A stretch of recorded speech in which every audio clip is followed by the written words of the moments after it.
actually hit my email. This is the hood interview. This is the hood interview. I'm sorry. Even though, all right.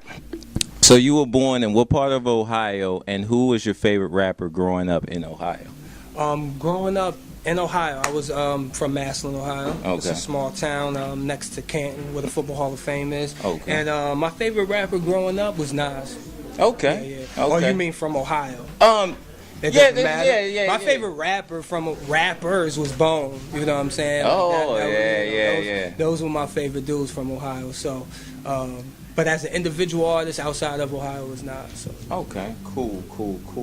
All right. Tell me, what age did you realize that you wanted to be, wanted to be a rapper, or you wanted this as your full-time job instead of a 9 to 5? Nobody likes the 9 to 5. Yeah, You know what I'm saying? Exactly. I'm trying to escape now, man. I got to go to work 8 o'clock tomorrow morning. Well, thank you for being here, 'cause I wouldn't be.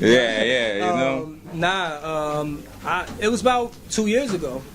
Is when I really 2 years ago. when I decided that I wanted to rap and that I wouldn't work another 9 to 5, and Wow. I've been doing it. What was the last job you had?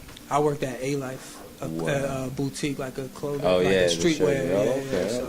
Okay. Well, have you ever walked off a job? You ever do that before? Yeah, definitely. All right. Then you can't give them no call, no nothing. Just I was at work and walked off. like immediately. Yeah, like I was like, I'm out. Yeah, I came in and worked the whole day and got fired. That was a very great experience. FYE, shouts out to you. I would have they would have had CD.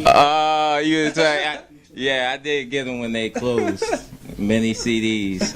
Are you signed to DD172, and how did you get connected to Dame and his company? Well, Dame is just a partner, a friend of mine. I'm not signed to them, but we have a working relationship, with DD172 and Creative Control. But I'm independent, do everything basically, alone.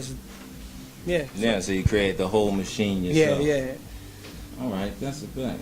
All right, so how did the song Address come together with you and Currency? And, because a lot of people really know you from that song. How did that come together?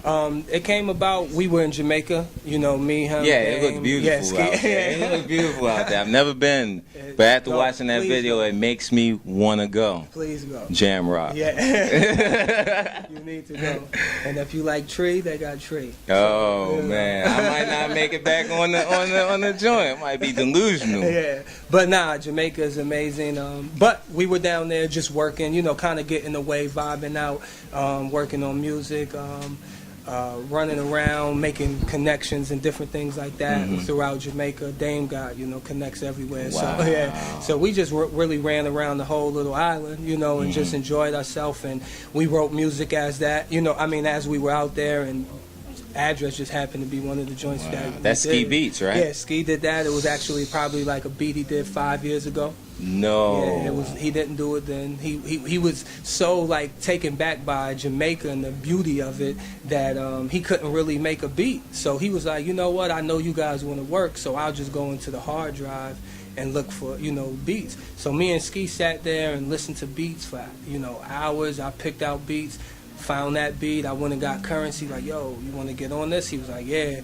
And we did the song, and I didn't know it was going to be that big. I'm sure he probably didn't know it was going to be that big either, but we shot the video the next day. Like, after we wrote Creative Control. Yeah, we wrote and recorded the song, and then the next day we shot the video.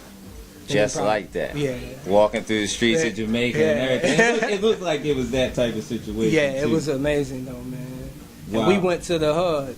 I don't know, it's not the hood. They don't call it that, but we went into where the village folk be. Because a lot of people go to a resort, and and you're chilling on the resort and everything like that, but you're not. If you was to walk off, you might get robbed, or kidnapped, or whatever. we had to even be like, yo, it's cool to be off. But you definitely got to be polite and do as they do, exactly. and respect what they do. So, but luckily they was nice enough to kind of let us rock and show love, and it was just an amazing experience. Yeah, when you real, you can go anywhere. Of course. You know what I'm saying? Yeah. When you just honest with yourself. Yeah, somebody asked me earlier, it's like, you be everywhere by yourself? Yeah. Real recognize real. I don't bother nobody. Mm-hmm. They shouldn't bother me. Exactamundo. So what was the hardest part of your journey getting to this point? What was the hardest part? If you could The pick hardest out part one is piece. me. You know what I mean? Like just battling with myself. You being your own worst enemy. Yeah, exactly. Like I'm very hard on myself. I can stress myself out. You know what I'm saying? And but I would think that that would be the hardest thing is just me challenging myself and making sure that I'm just being great. Like that's what my focus is to be great, be a great American writer, and I work hard at it, and I try to outdo myself every time the pen touches the paper. You know what I'm saying? So that's probably it.